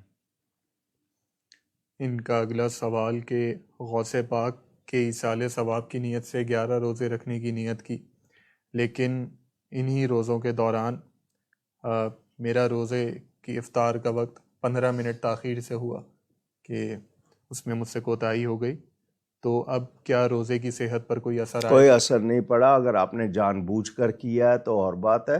سو رہے تھے یا یہ کہ توجہ نہیں رہی تو کوئی حرج نہیں ہے، اور نفلی روزہ تھا، اللہ تعالیٰ کا کرم فرمائے۔ آمین۔ جی ان کا اگلا سوال کہ خواب جو دیکھے جائیں، خواہ وہ اچھے ہوں یا برے، تو کسی کو بتائے جا سکتے ہیں یا ان کو راز ہی رکھا جائے؟ جی، خواب کے لیے یہ ہے کہ اگر کوئی ایسا خواب جس پر آپ چاہ رہے ہیں کہ تعبیر ملے، تو معبر جو یہ بتانے والا جو تعبیر دے سکتا ہے، صحیح اس کی آپ کو ڈیٹیل دے سکتا ہے، صرف اس کو سنائیں، ویسے نہیں سنایا جاتا، کیونکہ خواب ایسا ہے کہ پرندہ جیسے آپ کے ہاتھ پہ بیٹھا ہے، آپ نے سنا دیا، وہ اڑ گیا، تو سنانے سے ہو سکتا ہے وہ ہو بھی جائے۔ برا خواب دیکھیں تو فوراً اعوذ باللہ پڑھ لیں اور دعا کر لیں، جیسے حدیث میں کہا بائیں طرف منہ کر کے تھو تھو تھو تھتکارنا، تھوک نہیں پھینکنی، اور یہ کہ جو میں نے دیکھا ہے ایسا نہ ہو۔ اچھا خواب ہے دعا کریں، اچھا چاہیں اگر کسی صحیح بتانے والے سے پوچھیں، اس کو سنائیں۔ ہم لوگ جناب ڈھنڈورا پیٹ دیتے ہیں، ایسا نہیں کرنا چاہیے۔ اگلا سوال فضا خان صاحبہ کا کہ شوہر کی خوشی کے لیے اگر تھریڈنگ کروائی جائے تو کیا اس کا کوئی جواز ہوگا؟ تھریڈنگ غیر ضروری بال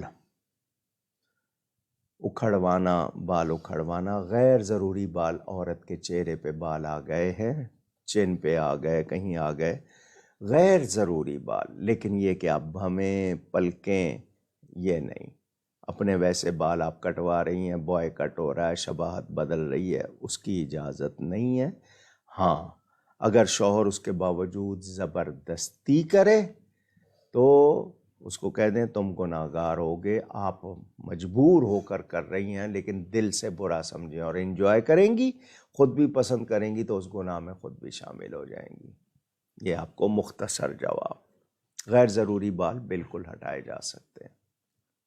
محمد عدیل صاحب کا سوال کہ جس کثرت سے غوث اعظم رضی اللہ تعالی عنہ اور دیگر اکابر اولیاء کی کرامتیں بیان کی جاتی ہیں، اسی طرح خلفائے راشدین سے منسوب کوئی کرامتیں کیوں نہیں بیان کی جاتی؟ انہوں نے سنی نہیں ہوں گی۔ یہ جو کہہ رہے ہیں کیوں نہیں کی جاتی، تو آپ نے پڑھا کتنا ہے، آپ نے سنا کتنا ہے؟ کرامات صحابہ کے نام سے کتابیں موجود ہیں، اور جب سیدنا صدیق اکبر، سیدنا فاروق اعظم، سیدنا عثمان غنی، مولا کائنات کی ہم ان کے دنوں میں خاص طور پر ذکر کرتے ہیں، کرامتیں بھی بیان ہوتی ہیں، ان کے علم و فضل، ان کی شان، ان کے فضائل بیان ہوتے ہیں۔ تو انہوں نے اگر پڑھی سنی نہیں ہے تو کیا کروں؟ لوگ سوال تو کر لیتے ہیں، اعتراض تو کرتے ہیں، لیکن اپنے آپ پر توجہ نہیں کرتے۔ ہم نے دین سیکھا کتنا ہے، پڑھا کتنا ہے، سنا کتنا ہے؟ آپ کے پاس میچ دیکھنے کے لیے پورا دن ہو سکتا ہے، ون ڈے، اور یہ T20، اب پتہ نہیں وہ ٹی جو ہے TEA ہے یا وہ بھی 2020 کو انہوں نے ایک ٹی کو کر دیا، یعنی 20 ٹائم آپ کو ٹی پینی ہے۔ بہرحال تفریح کر رہا ہوں۔ تو یہ اس کے لیے آپ کے پاس ٹائم ہے، آپ کے پاس سیر سپاٹے کے لیے ٹائم ہے، آپ کو کوئی امتحان دینا پڑ جائے کمائی کے لیے، اس کے لیے ٹائم ہے۔ دین سیکھنے کے لیے آپ کے پاس ٹائم کیوں نہیں ہے؟ ہم لوگ کتابیں محنت کر کے لکھتے ہیں، جاگ جاگ کے ریسرچ کر کے، آپ کی آسانی کے لیے۔ آپ کے پاس پڑھنے کا وقت نہیں، آپ ناول لے لیتے ہیں، آپ کامکس لے لیتے ہیں، آپ جانے اوٹ پٹانگ کتابیں لے لیتے ہیں، دین نہیں سیکھتے۔ تو اپنے اوپر بھی غور کیجئے۔ کرامات صحابہ، حضرت ابوبکر کی، حضرت عمر کی کتنی کرامتیں، پانی جو تھا دریا کا خشک ہو جاتا تھا، اس کی کرامت، حضرت ساریہ کو آواز پہنچانے کی کرامت، نہیں سنی آپ نے؟ کتنی مرتبہ بیان کی ہوگی۔ اور صحابہ کی کتنی کرامات ہیں، اور وہ تو صاحبان کرامت تھے، کرامت کے معنی بزرگی، بزرگی والے تھے۔ اولیاء کرام کی کرامات بیان کر کے یہ دوسروں کو جواب دیا جاتا ہے نا، تو غیروں کو ان کو بتایا جاتا ہے کہ یہ اللہ کے ولی کی جب یہ شان ہے، اندازہ کرو ان سے اگلے درجے والوں کی کیا شان، پھر نبیوں کی، پھر نبی کے نبی کی، اور جس کو اللہ نے بنایا پھر اندازہ کرو جس کے بندے ایسے ہیں ان کا خدا کیسا ہوگا۔ مگر آپ صرف سوال کریں گے، اعتراض کریں گے، پڑھیں گے نہیں، سنیں گے نہیں۔ تو اس موضوع پر متعدد بیان کی جاتی ہیں، بار بار بیان کی جاتی ہیں، اور یہ بتایا جاتا ہے صحابی کا درجہ کتنا ہے، وہ بھی بیان کیا جاتا ہے۔ کوشش کیجیے گا، کچھ ٹائم نکالیے گا، سن لیجیے گا، پڑھ لیجیے گا۔ سیدہ رتاب صاحبہ کا سوال کہ میری عمر 14 سال ہے، میں آپ کے بیانات اور تفسیر قرآن کے جو بیانات ہوتے ہیں اسے بہت سنتی ہوں۔ میری والدہ کہتی ہیں کہ اسے سنتے رہا کرو، یہ آگے جا کر زندگی میں کام آئیں گے، لیکن اکثر اوقات یہ ہوتا ہے کہ وہ باتیں کم عمری کی وجہ سے مجھے سمجھ نہیں آتی۔ اب مجھے اس صورت میں کیا کرنا چاہیے؟ جی، آپ کے ارد گرد والدہ ہیں یا دوسرے ہیں، ان سے پوچھ لیا کریں۔ کوئی بہت مشکل بات لگ رہی ہے اور سمجھ نہیں آ رہی ہے تو ان سے پوچھ لیں۔ نہیں سمجھ آئی ہے تو آپ سے، جس طرح آپ سوال کیے آپ سوال کر سکتی ہیں۔ اور یہ کہ جب کم عمر تھیں اور کم تھیں، اب تھوڑی سی زیادہ ہو گئی ہیں، کچھ باتیں اب سمجھ آئیں گی، سنتی رہیں گی، آگے اور زیادہ سمجھ ہو جائے گی۔ تو سمجھنا ہے اور ضروری اس کو سمجھنا ہے، کیونکہ بعض باتیں ہوتی ہیں جو فضائل کی نہیں بھی سمجھ آئیں کوئی بات نہیں، لیکن جو مسائل ہیں جن پہ عمل کرنا ہے ان کی سمجھ نہیں آئی تو ان کو پوچھ لیا کریں۔ اسد احمد خان صاحب کا سوال کہ اسلام زندہ ہوتا ہے ہر کربلا کے بعد، کیا اس کا تعلق ہمارے عقائد سے ہے اور اس کا کیا معنی ہے؟ جی، مقصد یہ ہے کہ جب بھی کوئی مشکل بات آتی ہے، امتحان ہوتا ہے، تو اس کے بعد اسلام اور زیادہ اجاگر ہو کے سامنے آتا ہے، اور زیادہ نمایاں ہو کے آتا ہے، اور ہمارا یقین اور پختہ ہوتا ہے۔ تو کربلا سے مراد یہاں پر ابتلا، کوئی مصیبت، کوئی پریشانی، مثلاً واقعات ہوتے ہیں، اس کے بعد آپ کو یعنی دین پر اور زیادہ آپ کا جذبہ بڑھتا ہے اور اس آپ کے اندر قوت آتی ہے، یہ مراد ہے۔ حسان الدین قادری صاحب کا سوال کہ نبی پاک صلی اللہ علیہ وسلم کی اولاد پاک کے بارے میں کچھ لوگ یہ کہتے ہیں کہ ان کی صرف ایک ہی شہزادی تھی، اس بارے میں رہنمائی فرما دیجیے۔ وہ کون ہوتے ہیں یہ کہنے والے کہ ایک ہی تھیں؟ نبی خود اپنی بیٹیوں کا ذکر، قرآن میں بنات کا لفظ آیا ہے، اور عربی میں جمع کم از کم 3 پر ہوتی ہے۔ یہ کون ہوتے ہیں کہنے والے کہ ایک ہی تھی؟ نبی کی بیٹیاں ہیں، نبی بتائیں گے کتنی ہیں، بیٹیاں خود بتائیں گی ہم کتنی ہیں اولاد۔ یہ کون ہوتے ہیں؟ ان کو کس نے اختیار دیا ہے؟ ان کے انکار سے کیا ہوگا؟ ان کی کوئی 4 بیٹیاں ہوں اور ان کو کوئی دوسرا کہے کہ نہیں تمہاری ایک ہے، تو ان کو کیسا لگے گا؟ گالی محسوس کریں گے۔ تو یہ نبی کو گالی دیتے ہیں ایسا کہنے والے۔ قرآن کہہ رہا ہے بنات کا ذکر اپنی عورتوں اور اپنی بیٹیوں سے، تو کم از کم 3 ہونا تو لازمی ہے، کیونکہ 3 سے کم پہ جمع نہیں ہوتی عربی میں، واحد، تثنیہ اور پھر جمع، تو کم از کم 3 ہونا تو نبی پاک صلی اللہ علیہ وسلم کی 4 شہزادیاں ہیں، اور ان کا ذکر یعنی آپ کو اگر دیکھنا ہو نا، شیعہ کتب میں بھی ہے، وہابیوں میں بھی ہے، دوسروں میں بھی ہے، اس کے باوجود کوئی کہتا ہے نہیں ہے، تو وہ اپنے آپ کو یہ ثابت کرنا چاہتا ہے کہ ہم قرآن اور حدیث کے مقابلے میں اس کو کوئی اہمیت دیں گے تو ہم اپنے ایمان سے جائیں گے۔ تو جو ایسا کہتے ہیں وہ نبی کو گالی دیتے ہیں۔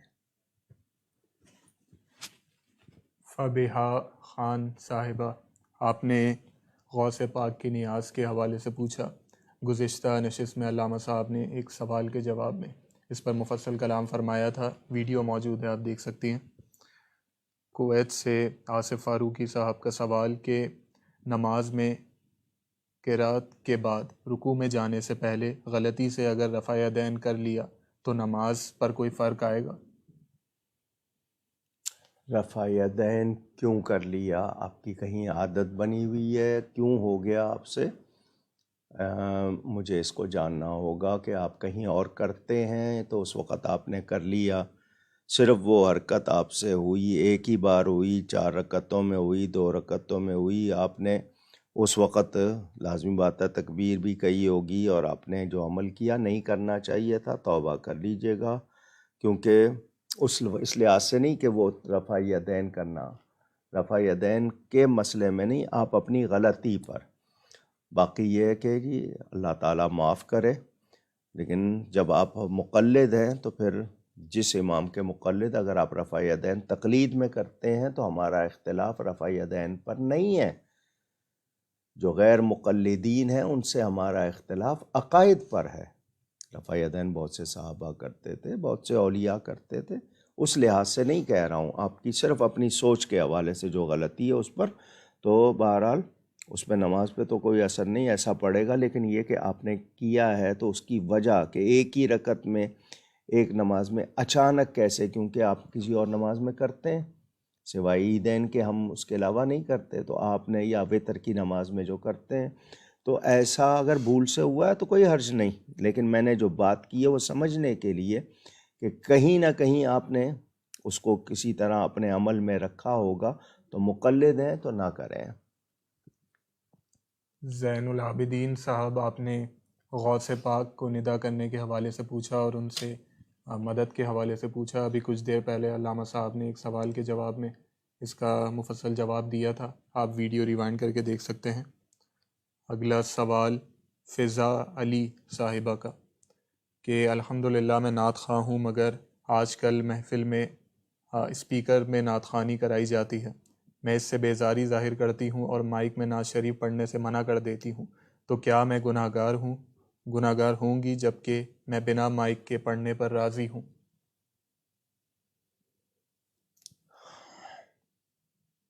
کاش نعت خوان کہلانے والی خواتین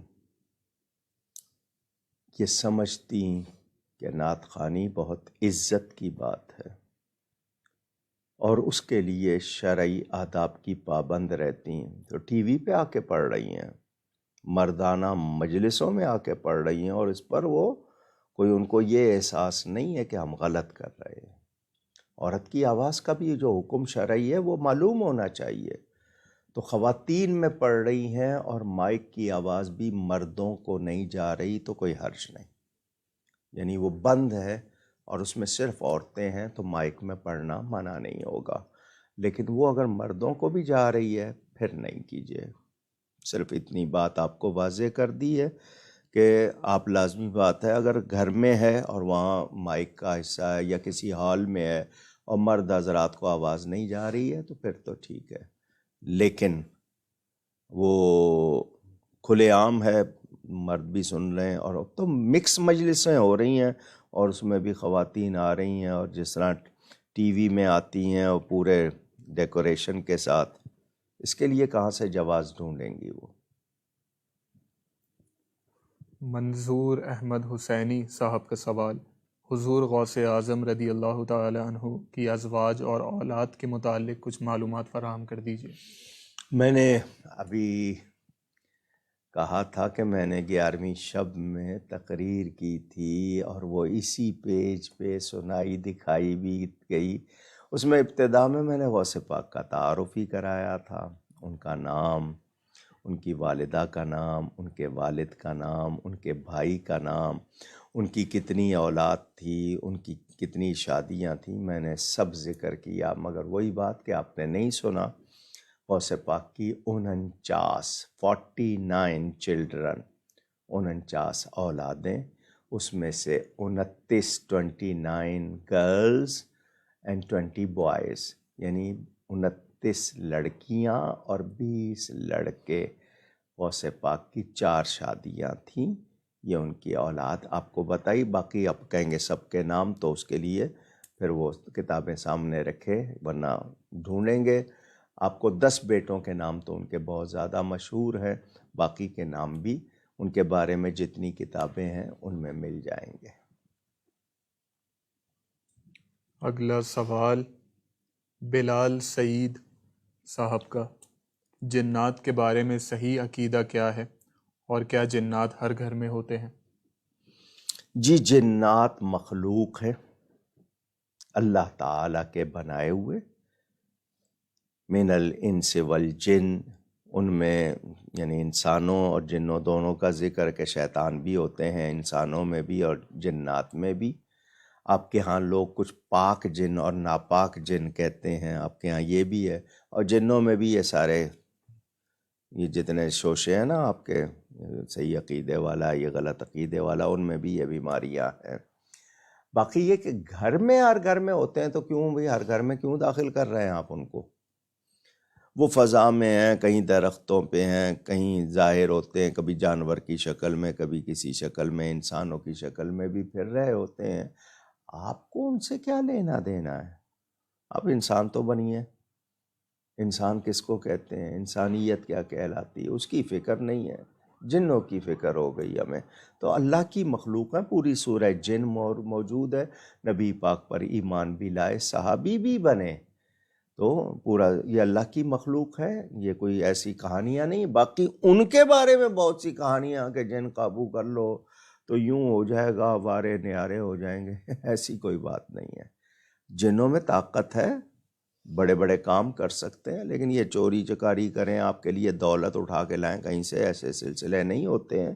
باقی آپ کو اللہ نے عزت زیادہ دی ہے انسان کی حیثیت سے، ایمان والے بنیے، نیکی، جن آپ کی غلامی خود ہی کریں گے۔ عبداللہ مسرور صاحب کا سوال کہ واٹس ایپ اور دیگر جو فیس بک میسنجر وغیرہ اور ان پر اکثر یہ میسیجز آتے ہیں کہ اس میسیج کو اتنے لوگوں کو فارورڈ کرنے سے یہ انعام ملے گا اور نہ بھیجا تو یہ نقصان ہوگا، اس کی کیا حقیقت ہے؟ اللہ ان لوگوں کو ہدایت دے، کیوں ایسا کرتے ہیں یہ؟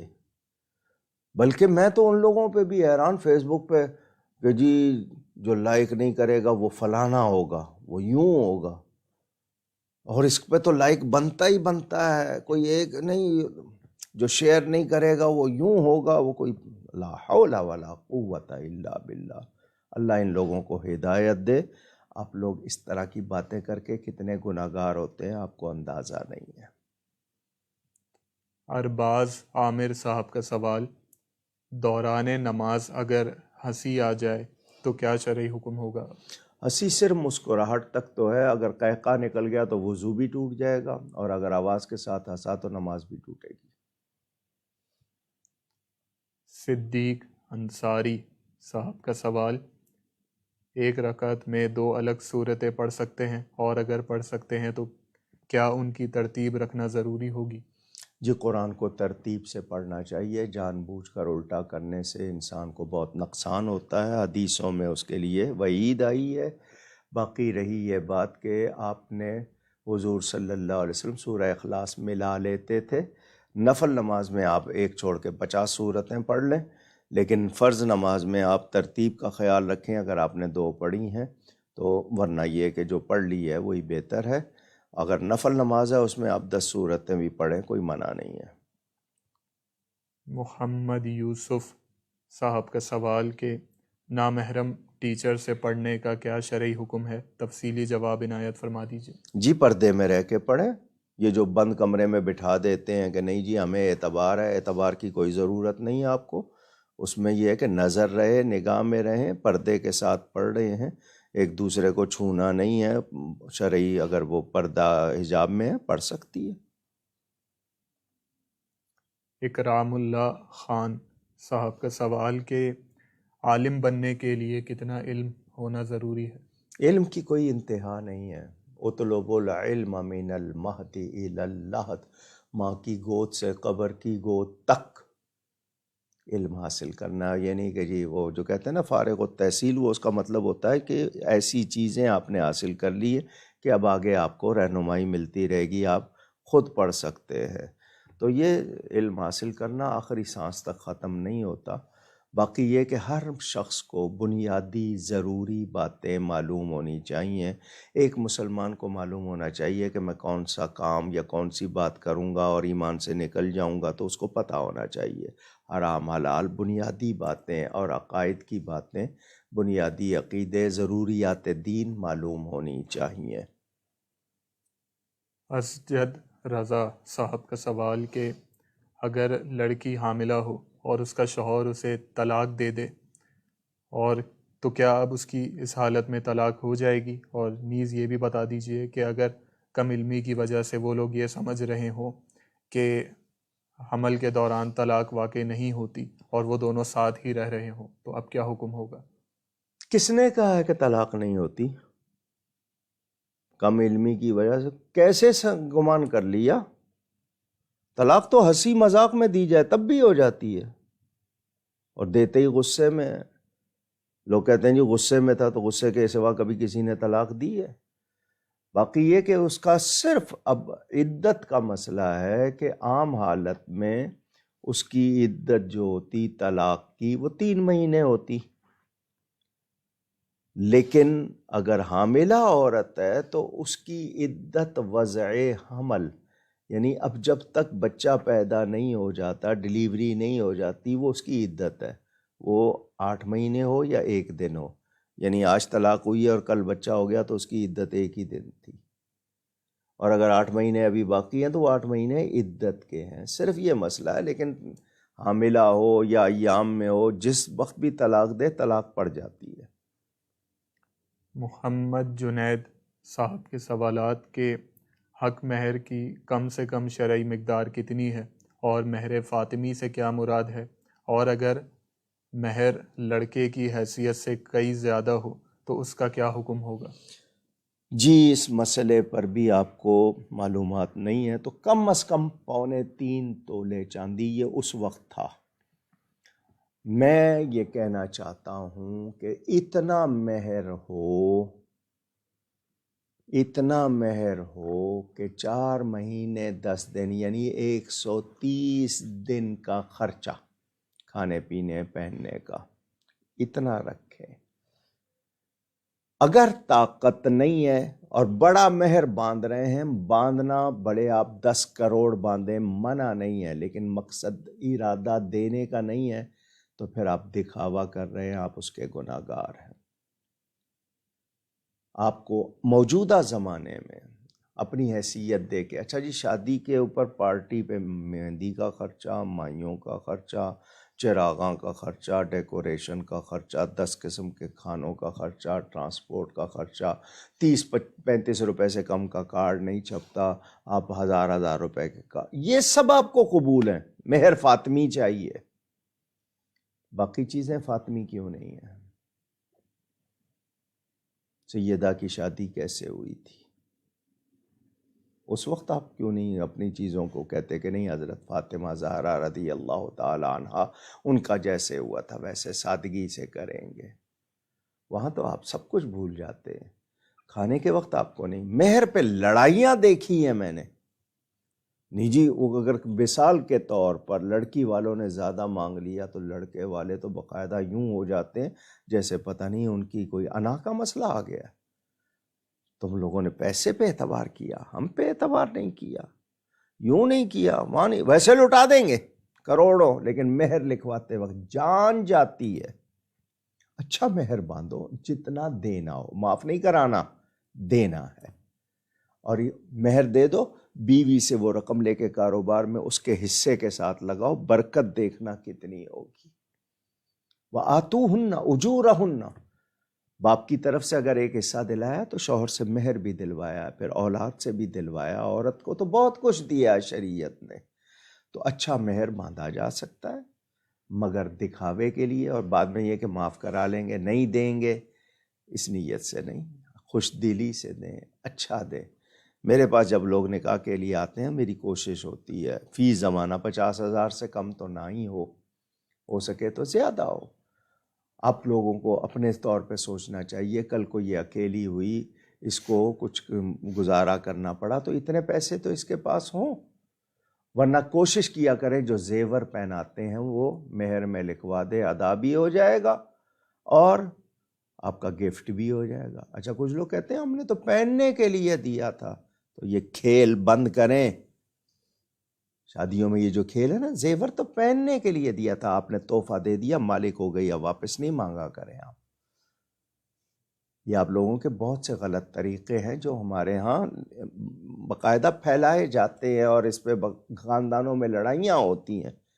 آپ نے شادی کے موقع پر جو دیا تحفہ ہے، تحفہ گفٹ، اور گفٹ واپس نہیں لیا جاتا، آپ نے دے دیا وہ مالک ہو گئی، تو آپ اسی میں اس کا مہر ادا کر دیں، آپ الگ سے نہیں دینا چاہتے، وہی مہر بھی ہو گیا، گفٹ بھی ہو گیا، مگر آپ نے تو کھیلنا ہے، آپ نے تو کتنی باراتیں واپس چلی جاتی ہیں، کتنے وہاں جھگڑے ہوتے ہیں. کچھ لوگ ہیں نہیں جی بس کچھ نہیں، کوئی نہیں، لکھو، دو، خوشی سے دو. نہیں جی کم سے کم لکھو جی، کوئی بات نہیں، ہمیں اعتبار ہے. جب شریعت کہہ رہی ہے دو تو لکھواؤ، خوشی سے لکھواؤ اور دو زیادہ. اللہ تعالیٰ توفیق دے. آمین. ان کا دوسرا سوال اس حوالے سے کہ اگر عورت اپنا مہر معاف کر دے، اس سے معاف ہو جاتا ہے یا پھر بھی ادا کرنا اگر وہ پڑتا ہے؟ خود سے معاف کرے، زبردستی اس سے معاف کروائیں گے تو یہ تو آپ نے اس پہ اس کا حق روکا اور اس کے ساتھ زیادتی کی. وہ خوشی سے خود کہہ دے تو اس کے باوجود لے کے دے دے تاکہ وہ بھی ادا بھی ہو جائے. اگر وہ ضرورت میں ان کو تو دے دے، ورنہ یہ کہ اس کا حق ہے، دینا چاہیے، معاف نہیں کرانا چاہیے. یہ آج کا آخری سوال. انشاءاللہ جو سوالات رہ جائیں گے وہ اگلی نشست میں ابتدا میں لے لیے جائیں گے. آپ لوگ اپنے سوالات اسی لائیو اسٹریم کے کامنٹ سیکشن میں لکھ سکتے ہیں. اگر لائیو اسٹریم ختم ہو جائے تب بھی آپ اپنے سوالات اپنے نام اور شہر کے ساتھ لکھ دیجئے. اگلی نشست سے پہلے انشاءاللہ سوالات شامل کر لیے جائیں گے. ورنہ آپ کے اسکرین پر دائیں جانب نیچے کی طرف ایک واٹس ایپ نمبر آ رہا ہوگا، آپ اس پر بھی ہفتہ بھر میں اپنے سوالات جمع کروا سکتے ہیں. اور پیج ان باکس کی سہولت بھی آپ کے پاس موجود ہے، آپ اس میں بھی اگلی نشست سے پہلے سوالات جمع کروا دیجئے. آج کا آخری سوال ماریا کامران صاحبہ کا. دم شدہ پانی دیواروں پر چھڑکنے کی کیا شرعی حیثیت ہے؟ چھڑکا جا سکتا ہے، گھر کے کناروں پر بھی پڑھ کے، جانوروں سے، بری چیزوں سے پڑھ کے چھڑکا جا سکتا ہے، بل صحیح کلام ہو، اس میں کوئی غلط لفظ نہ ہو. آپ مریض پر بھی چھڑک سکتے ہیں، اور اس کے علاوہ دیواروں پر، بلکہ کوئی دریا کے پانی سے اگر وہ گھر کو دھوتے ہیں، پورے فرش کو دھوتے ہیں تو وہ بھی منع نہیں ہے. ہم ان تمام افراد کا شکریہ ادا کرتے ہیں جنہوں نے اپنے سوالات ہم تک بھیجے، یا وہ جنہوں نے اپنے تعریفی کلمات سے ہمیں نوازا، جن میں رشید صاحب، وقاص بخاری صاحب، عبد الحفیظ صاحب، احمد جٹ صاحب، عنایہ فاطمہ صاحبہ، مسز کاشف صاحبہ، مرتضیٰ چوہان صاحب، رحیم اللہ صاحب، مجتبیٰ شیخ صاحب، مصطفیٰ صاحبہ، صہیبہ منصور صاحبہ، محمد آصف صاحب، علی رضا صاحب، راشد قادری صاحب، ناصر خان صاحب، نسیم عباسی صاحب، عبد القادر صاحب، علی حیدر صاحب، اکرام شریف صاحب، محمد ایوب صاحب، راکب الحق صاحب، حمزہ احمد صاحب، شمیم اقبال صاحب، احمد رضا صاحب، قاری راشد صاحب، محمد ارمان صاحب، شعیب منیر صاحب، رانا اویس صاحب، احمد سعیدی صاحب، فوزیہ عبد القادر صاحبہ، عمران صاحب، الطاف صاحب، فاطمہ صاحبہ، غلام مصطفیٰ صاحب، فیصل صاحب، فیضان خان صاحب، عبد الرحمن صاحب، شاہد سرور صاحب، فرحت شفیق صاحبہ، سید اریب صاحب، وحید احمد صاحب، عظمت اللہ صاحب، عدیل صاحب، شفاعت اللہ صاحب، رضوان عارف صاحب، ہرا صاحبہ، فضا خان صاحبہ، محمد عدیل صاحب، سیدہ رتاب صاحبہ، اسد احمد صاحب، حسان الدین صاحب، فبیہا خان صاحبہ، آصف فاروقی صاحب، زین العابدین صاحب، فضا علی صاحبہ، منظور احمد صاحب، بلال سعید صاحب، عبداللہ صاحب، ارباز عامر صاحب، صدیق انصاری صاحب، محمد یوسف صاحب، اکرام اللہ صاحب، اسجد رضا صاحب، سلمان سلیم صاحب، حامد حسین صاحب، محمد جنید صاحب، عمر نیازی صاحب اور ماریا کامران صاحبہ. اور جن جن کے نام شامل نہ ہو سکے ہم ان سے معذرت چاہتے ہیں. ہم آپ کے لیے دعا کریں گے، آپ ہمارے لیے دعا گو رہیے گا. میرے پاس ایک صاحب نے سوال بھیجا، نام نہیں لے رہا، اور ایک فتویٰ بھیجا. سوال میں یہ تھا کہ پنجابی کا ایک کلام نبی آسرا کل جہان دا، نبی دا آسرائے ماں حسین دی۔ اس فتوے میں ایک مفتی صاحب نے لفظ آسرا پر جواز کا لکھا کہ ایسا کہنا کچھ غلط نہیں۔ میں اس فتوے سے اتفاق نہیں کرتا۔ شاعری میں پہلے مصرعے میں جو بیان کیا جاتا ہے، دوسرے مصرعے میں اس کے تقابل کی بات ہوتی ہے یا اس کا جواب ہوتا ہے۔ پہلے مصرعے میں کہا جا رہا ہے نبی آسرا کل جہان دا۔ اس پہلے مصرعے میں نبی صلی اللہ علیہ وسلم کو جس معنی میں آسرا کہا وہی معنی لیا جائے گا دوسرے مصرعے کا بھی۔ اور دوسرے مصرعے میں حضور صلی اللہ علیہ وسلم کی شہزادی کو نبی کا آسرا کہا گیا۔ اور ماں حسین دی کوئی اچھا انداز نہیں ہے، شاعری میں دیکھا جائے تو کوئی ادب کے الفاظ نہیں ہے اس خاتون کے لیے اس طرح پکارنا۔ بھلے آپ کی زبان کا تقاضا ہے، اردو میں بھی اگر ماں حسین کی کہیں تو میں اس کو بھی ادب سے خالی سمجھوں گا۔ آسرا کا لفظ نبی کے لیے جس طرح کہا گیا، اس کے تقابل میں سیدہ کے لیے کہا گیا۔ ہم سیدہ کی عظمتوں کے قائل، ان کو جو فضیلت ملی ہے نبی کی وجہ سے ملی ہے، ان کی جتنی شان ہے مرتبت ہے حضور صلی اللہ علیہ وسلم کی وجہ سے ہے۔ وہ نبی پاک کا خون ہے، نبی پاک کے جگر کا ٹکڑا ہے، وہ جنت کی سارے جہانوں کی عورتوں کی سردار ہے نبی پاک صلی اللہ علیہ وسلم کی وجہ سے۔ لفظ آسرا پہلے مصرعے میں نبی کو جس طرح کہا گیا اس کے معنی لیجئے۔ اس کے معنی صرف ٹیک نہیں ہے، لفظی رعایت سے وہ بات ان کے لیے اسی معنی میں رکھیے۔ آپ اس میں صرف کوئی نہیں جی لغت میں وسعت ہوتی ہے تو لغت میں وسعت ہے، یہاں دیکھنا ہے کہ غیر نبی کو نبی کا درجہ نہیں دیا جا سکتا، غیر صحابی کو صحابی کا درجہ نہیں دیا جا سکتا۔ تو یہ میں اس فتوے سے متفق نہیں ہوں۔ سیدہ پاک کو کروڑوں سلام، ان کے قدموں کی خاک پر سب کچھ قربان، لیکن یہ مصرع اور یہ شعر درست نہیں، ادب سے بھی خالی ہے، اور جس طرح تقابل میں کہا گیا اس کی کوئی گنجائش نہیں۔ مجھ سے چونکہ کہا گیا میں نے اس لیے جواب دیا ہے۔ میں ان مفتی صاحب سے بھی کہوں گا ذرا توجہ فرمائیں، ہم سیدہ پاک کی عظمتوں کے منکر نہیں ہیں، ہم ان کے دیوانے ہیں، ان کے گھر کے نوکروں کے نوکر ہیں، لیکن جو بات جس طرح ہے اس کو اسی طرح برائے مہربانی۔ ہم نہ رافضی ہیں، نہ خارجی ہیں، نہ ناسبی ہیں، ہم تفضیلی بھی نہیں ہیں، ہم الحمدللہ سنی ہیں۔ اولاد رسول سے جو محبت ہے ہمیں، وہ ہمارا دل جانتا ہے، ہمارا رب جانتا ہے، لیکن اس طرح کہنا یہ درست نہیں ہے میرے نزدیک۔ اگر کوئی مجھے قائل کرے صحیح دلائل کے ساتھ تو میں تب بھی یہی کہوں گا کہ اس میں ادب نہیں ہے۔ لیکن لفظ آسرا نبی کو کس معنی میں کہا گیا، اور پھر اسی طرح کا آسرا نبی کے لیے ان کی شہزادی کو کہا گیا ہے، تو تقابل کی بات ہو رہی ہے۔